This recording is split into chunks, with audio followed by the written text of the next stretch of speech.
पूर्व प्रधानमंत्री श्री अटल बिहारी वाजपेयी जी की जन्म शताब्दी वर्ष के लिए प्रदेश के अंदर हम लोगों ने नगरीय क्षेत्रों में पुस्तकालयों के निर्माण के कार्यक्रम को जो प्राथमिकता के आधार पर हम आगे बढ़ाने जा रहे हैं, उन कार्यक्रमों को इस बजट में हमने व्यवस्था भी की है।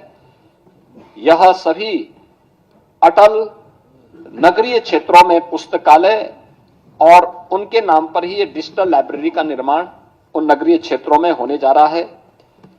इसके अलावा बजट में एक और चीज का प्रावधान किया गया है कि प्रदेश के अंदर आउटसोर्सिंग से जुड़े हुए जितने भी कार्मिक होंगे उनकी न्यूनतम मजदूरी को सुनिश्चित करने के लिए प्रदेश के अंदर हम लोगों ने एक व्यवस्था की है कि वह एक व्यवस्था के साथ हम लोग करने जा रहे हैं कि जिससे एक हम लोग प्रदेश के अंदर ही उस प्रकार की एक व्यवस्था करेंगे कि जिससे न्यूनतम पारिश्रमिक उन कार्मिकों को 16,000 से लेकर के 18,000 के दायरे में सीधे उनके अकाउंट में मिल सके। और इसके लिए एक निगम का गठन करने के बाद इस कार्यक्रम को सीधे राज्य सरकार अपने माध्यम से उसको संचालित करेगी। आउटसोर्सिंग की कोई भी कंपनी होगी, केवल सेवा के रूप में, आउटसोर्सर के रूप में जो शुल्क उसका होगा उसको राज्य सरकार अलग से अदा करेगी, लेकिन धनराशि ये पूरी की पूरी कार्मिक के खाते में जानी चाहिए। इस योजना के इसके साथ हम लोग जोड़ने जा रहे हैं। इसके अलावा मुख्यमंत्री युवा उद्यमी विकास अभियान, यह एक बड़ी योजना है और मुझे बताते हुए प्रसन्नता है कि अभी हाल ही में उत्तर प्रदेश स्थापना दिवस के अवसर पर हम लोगों ने इसको लॉन्च की थी।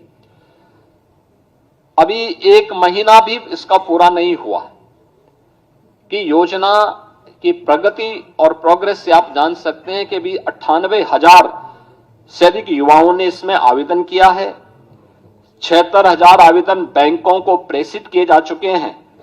16,000 मामलों में ऋण स्वीकृत हो चुके हैं। 6,000 ऋण वितरित भी किए जा चुके हैं। और आगामी वर्ष के लिए हम लोगों ने फिर से 1 लाख ऐसे युवा उद्यमी के लिए भी धनराशि की व्यवस्था राज्य के बजट में की है। 1,000 करोड़ रुपए की बजट की व्यवस्था इसके साथ हम लोगों ने की है। उत्तर प्रदेश वानिकी के क्षेत्र में हम लोगों ने काफी प्रगति की, यानी वन आच्छादन उत्तर प्रदेश के अंदर बढ़ा है। और वन आच्छादन बढ़ाने के जिस लक्ष्य को देश के अंदर जिन राज्यों ने सर्वाधिक प्रगति की है, पिछले 8 वर्ष में हमारी सरकार ने 210 करोड़ वृक्षारोपण के बृहत लक्ष्य को प्राप्त किया है। गत वर्ष देश के अंदर एक पेड़ मां के नाम, इस कार्यक्रम को भी हमने बहुत अच्छे ढंग से आगे बढ़ाया था, जिसमें 36 करोड़ से अधिक वृक्षारोपण के कार्यक्रम को हम लोगों ने आगे बढ़ाया। इस पे रिसर्च के लिए एक नए विश्वविद्यालय की स्थापना के लिए और साथ साथ वानिकी विश्वविद्यालय के साथ साथ वो औद्यानिक भी बन सके, यानी औद्यानिक उसको भी हम आगे प्रमोट कर सकें, इसके लिए एक विश्वविद्यालय के निर्माण के लिए भी हम लोगों ने धनराशि की व्यवस्था इसमें की है। और यह कार्यक्रम अब तक आगे बढ़ने जा रहा है। खासतौर पर एक नया कार्यक्रम अन्नदाता किसानों के लिए जो हम करने जा रहे हैं, उन्नत किस्म का बीज उन्हें प्राप्त हो। यह लखनऊ में हम लोग उसे एक सीड पार्क का निर्माण करने जा रहे हैं। यह सीड पार्क भारत के पूर्व प्रधानमंत्री और किसानों के मसीहा चौधरी चरण सिंह जी के नाम पर समर्पित होगा। और इसके लिए भी 250 करोड़ 251 करोड़ रुपए की व्यवस्था हम लोगों ने इस बजट में इसका प्रावधान किया है। अन्नदाता किसानों के लिए हम लोगों ने 26 जनपदों में यूपी एग्रीज के अंतर्गत 4,000 करोड़ रुपए की निवेश करके कृषि क्षेत्र में क्रांतिकारी बदलाव लाने के लिए एक कार्यक्रम को आगे बढ़ाया है। ऐसे ही छाता की चीनी मिल को उसके क्षमता विस्तार के लिए धनराशि की व्यवस्था की है। और पिपराइच की चीनी मिल के लिए भी वहां पे एक इंटीग्रेटेड शुगर कॉम्प्लेक्स में डिस्टिलरी के निर्माण के लिए भी धनराशि की व्यवस्था यहां पर की है। प्रदेश के अंदर हर जनपद की एक प्रमुख मंडी में पहले चरण में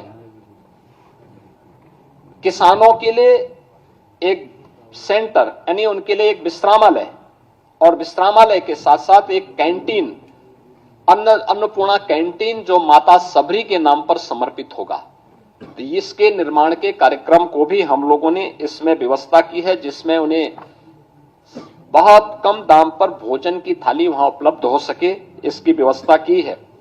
तो मुख्यमंत्री कृषक दुर्घटना बीमा योजना के अंतर्गत भी किसान हो, किसान के परिवार के सदस्य हो, या फिर अन्नदाता किसानों से जुड़े हुए जो अन्य उनके सहयोगी किसान होते हैं, इन पर किसी भी आपदा के कारण उनके दुर्भाग्यपूर्ण मृत्यु होने पर उन्हें 5 लाख रुपए की बीमा कवर को मुख्यमंत्री कृषक दुर्घटना बीमा योजना के साथ जोड़ा है, जिसमें 1050 करोड़ रुपए का व्यवस्था किया गया है। और निराश्रित गोवंश के रख रखाव के लिए भी 2000 करोड़ रुपए का व्यवस्था हम लोगों ने इस बजट में प्रस्तावित किया है।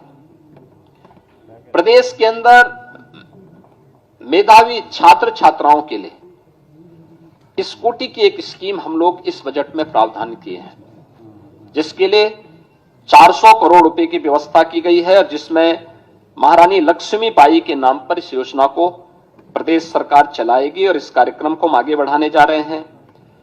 मुख्यमंत्री सामूहिक विवाह की योजना 51,000 रुपए से बढ़ाकर के 1 लाख रुपए का प्रावधान, और इसके लिए भी हम लोगों ने अब तक 4 लाख से अधिक गरीब बेटियों की शादी इसके माध्यम से की है। अब इस राशि को बढ़ाकर के किया गया, इसके लिए धनराशि का प्रावधान किया गया है। इसके अलावा अब तक विधवा पुनर्विवाह में जो प्रोत्साहन राशि थी वो 11,000 थी, और जो निराश्रित महिलाएं थी उनकी पुत्रियों के लिए जो सहायता दी जाती थी उसकी राशि 10,000 थी। अब इसको ही बदल करके हमने उसको 1-1 लाख कर दिया है। 1-1 लाख की राशि हम लोग विधवा विवाह के लिए यानी पुनर्विवाह के लिए, और विधवा महिलाओं की यानी निराश्रित महिलाओं की जो पुत्रियां थी उनकी शादी के लिए भी अनुमन्य सहायता की राशि को 1 लाख रुपए तक करने के लिए हम लोगों ने कार्य किया जा रहा है, प्रावधान किया गया है। मुझे बताते हुए प्रसन्नता है कि इस बजट में हम लोगों ने उत्तर प्रदेश के अंदर 7 जनपदों वाराणसी, मेरठ, प्रयागराज, गोरखपुर, कानपुर, झांसी, आगरा में श्रमजीवी महिलाओं के लिए यानी कामकाजी महिलाओं के लिए हॉस्टल बनाने के कार्यक्रम को भी इस बजट में प्रावधान किया है। यह योजना समर्पित होगी पुण्य श्लोका माता अहिल्याबाई होलकर के नाम पर। माता अहिल्याबाई होलकर का यह 300वां जन्म जयंती वर्ष है, उनकी स्मृति को नमन करते हुए योजना हम इसके साथ करने जा रहे हैं। और इसके साथ ही आंगनबाड़ी कार्यकर्ती और सहायकों के अतिरिक्त मानदेय के लिए भी 971 करोड़ रुपए की व्यवस्था इस बजट में हम लोगों ने यहां पे प्रावधान किया है।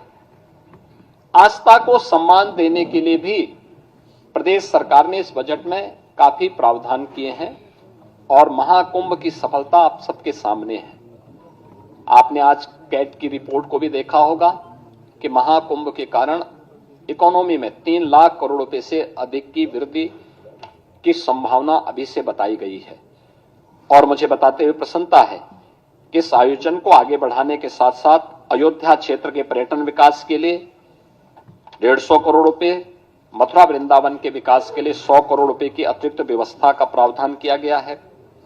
वृंदावन में श्री बांके बिहारी मंदिर के सुंदरीकरण और उसे कॉरिडोर के रूप में विकसित करने के लिए 150 करोड़ रुपए की व्यवस्था का प्रावधान किया गया है।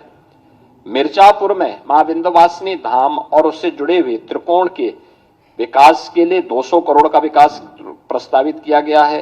नैमिषारण्य में पर्यटन सुविधाओं के विकास के लिए 100 करोड़ रुपए का विकास 100 करोड़ रुपए का प्रावधान किया गया है। साथ साथ वहां पर वेद विज्ञान केंद्र के लिए भी 100 करोड़ रुपए की व्यवस्था का प्रावधान किया गया है। चित्रकूट में भी पर्यटन विकास के लिए 50 करोड़ रुपए का प्रावधान किया गया है। ये सभी कार्यक्रम हम लोगों ने इसके साथ जोड़े हैं, और मुझे बताते हुए प्रसन्नता है कि आदरणीय प्रधानमंत्री जी के मार्गदर्शन में, उनके नेतृत्व में ये डबल इंजन की सरकार 5T पर, जो 5T का मंत्र प्रधानमंत्री मोदी जी का है, trade, tourism, technology, tradition and talent को मंत्र मान करके उत्तर प्रदेश आज अपनी लेबर फोर्स को इकोनॉमिक फोर्स के रूप में आगे बढ़ाने की दिशा में तेजी के साथ कदम बढ़ाया है। और मुझे प्रसन्नता है कि 2025-26 का जो हमारा ये बजट है, या प्रधानमंत्री मोदी जी की विजन के अनुरूप अपने जो समयबद्ध कार्यक्रम रोड मैप हम लोगों ने तैयार किया है $1 ट्रिलियन की इकोनॉमी को प्राप्त करने का, अब तक के हमारे जो टारगेट हैं वह समयबद्ध तरीके से आगे बढ़ रहे हैं और मुझे पूरा विश्वास है कि 2025-26 में हमारे वित्त मंत्री श्री सुरेश कुमार खन्ना जी के द्वारा आज जो बजट भाषण प्रस्तुत किया गया है सदन के पटल पर, यह उसे समयबद्ध तरीके से अचीव करने में सफल होगा। मैं एक बार फिर से बजट को प्रस्तुत करने के लिए वित्त मंत्री जी का, अपर मुख्य सचिव वित्त और वित्त विभाग के सभी अधिकारियों का हृदय से धन्यवाद देता हूं और मुझे पूरा विश्वास है कि हम समयबद्ध तरीके से इसको आगे बढ़ा करके उत्तर प्रदेश को देश की अर्थव्यवस्था के ग्रोथ इंजन के रूप में प्रस्तुत करने में सफल होंगे। बहुत बहुत धन्यवाद जी।